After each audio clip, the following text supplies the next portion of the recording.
Hello good morning बच्चों, कैसे हैं आप सब। वेलकम योर अपने अकेडमी चैनल। आइए प्रश्नावली 1.1 क्लास 8 का मैंने सॉल्यूशन आप लोगों के सामने रखा है। यहाँ पे देखिए, मैंने यहाँ पर ऋणात्मक और धनात्मक को मैंने एक वाइट पेपर पे इस तरह से लिख लिया है ताकि आप लोगों को भी सॉल्यूशन करने में इजी हो। तो इसको समझते हैं। यहाँ पे तो मैंने आपको पिछली कक्षा में बता चुकी हूँ कि इस तरह से धनात्मक यहाँ पर होता है और ऋणात्मक होता है। हम इसमें प्लस ना भी लगाएंगे तो कोई प्रॉब्लम नहीं होगी, इसमें माइनस लगाना ही लगाना होगा। ठीक है, तो यहाँ पर देखिए सारे हमारे मेरे जितने हैं जीरो के बाद, शून्य के बाद -1 -2 -3 इस तरह से मेरा ऋणात्मक हो गया। यहाँ पर जीरो के इस तरफ आते हैं तो यहाँ पे क्या होता है, मेरा धनात्मक हो जाता है। ठीक है बच्चों, चलिए सॉल्व करते हैं क्वेश्चन वन में मेरा कह रहा है निम्नलिखित के बीच की सभी पूर्णांक संख्याएं लिखिए।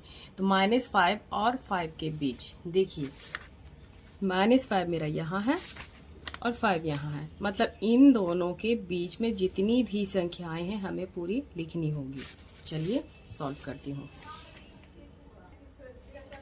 आइए देखते हैं -5 और 5 के बीच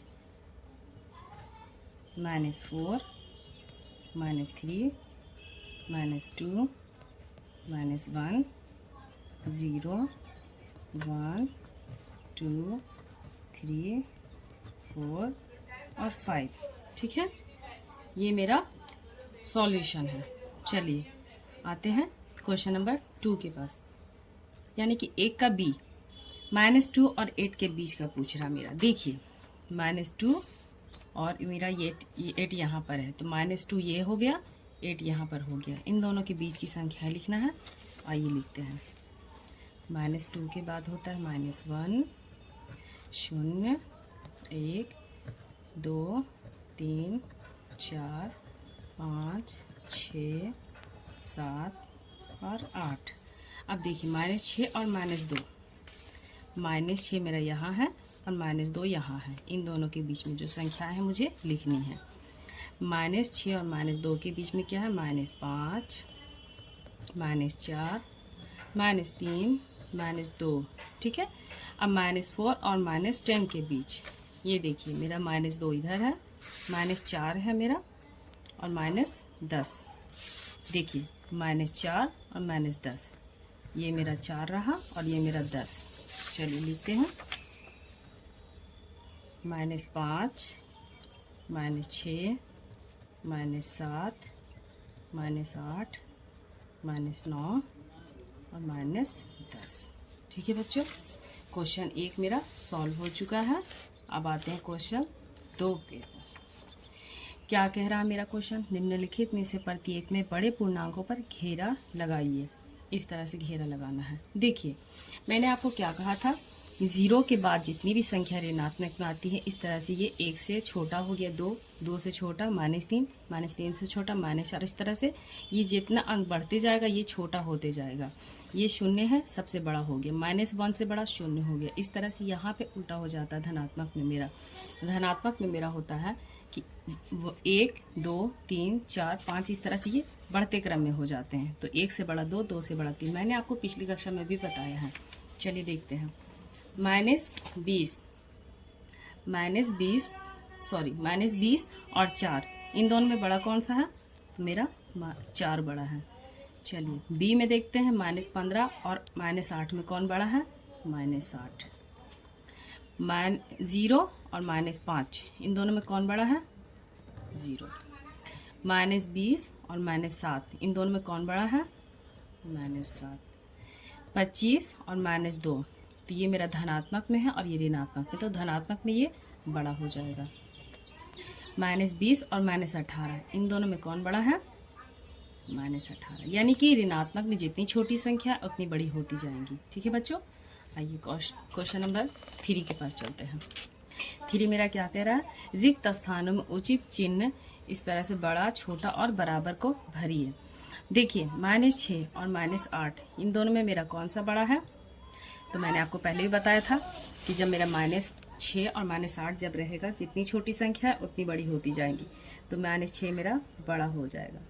बी में क्या कह रहा है, 4 और 0 में क्या कौन सा बड़ा है, तो 4 हो जाए, क्योंकि ये धनात्मक में, यही अगर ऋणात्मक में होता तो 0 बड़ा होता।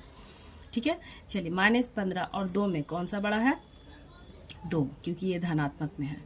-50 और -54 + 4, जब हम इसको सॉल्व करते हैं तो -54 - 4 हो जाता है इक्वल टू -50। तो मेरा ये -50 -50 दोनों बराबर हो जाता है, इक्वल होता है। 25 25 इक्वल हो गया। 4 में से 15 जाएगा तो मेरा 18 हो जाएगा, सॉरी 11 हो जाएगा, और 2 में से 20 जाएगा तो -18 हो जाएगा। तो मेरा ये कौन सा हो गया? सबसे बड़ा कौन सा हो गया? ये हो गया मेरा 11। ठीक है बच्चों, इतना तक आपको समझ में आया? नहीं समझ में आया तो एक बार मुझे कमेंट्स में ज़रूर बताएं, तो मैं अच्छे से आपको सॉल्यूशन बताऊंगी इसका। ठीक है, अच्छी तरह से समझाऊंगी। चलिए, मेरा क्वेश्चन नंबर 4 क्या कह रहा है? नीचे दिए गए पूर्णांकों को बढ़ते क्रम में लिखिए। तो मेरे ये बढ़ते क्रम में पूछा गया है, तो क्या है? -18, 12, -5, 15, 20, -2, ये मेरा कह रहा है क्वेश्चन। चलिए, -8 बढ़ते क्रम में लिखते हैं, -5 क्योंकि सबसे छोटी संख्या पहले लिखेंगे, -2, 12, 15, 20। ठीक है।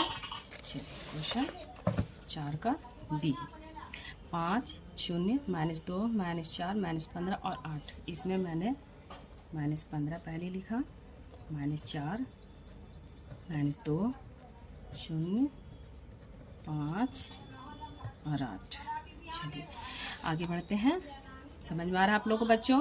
उम्मीद करती हूँ आप लोग को अच्छे से समझ में आता होगा। ये मैथ बहुत इजी है, कोई हार्ड नहीं है, बस अच्छे से रिवीजन आप लोग कीजिए और अच्छे ध्यान से पढ़िए। आप जितना ध्यान लगा के पढ़ेंगे उतनी अच्छी आपको समझ में आएगी।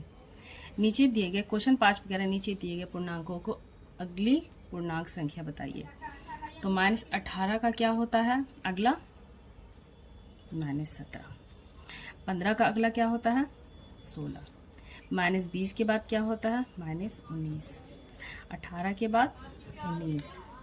-5 के बाद क्या होता है बच्चों? बताइए बताइए। -5 के बाद -4। ठीक है बच्चों, आप लोगों को समझ में आ गया?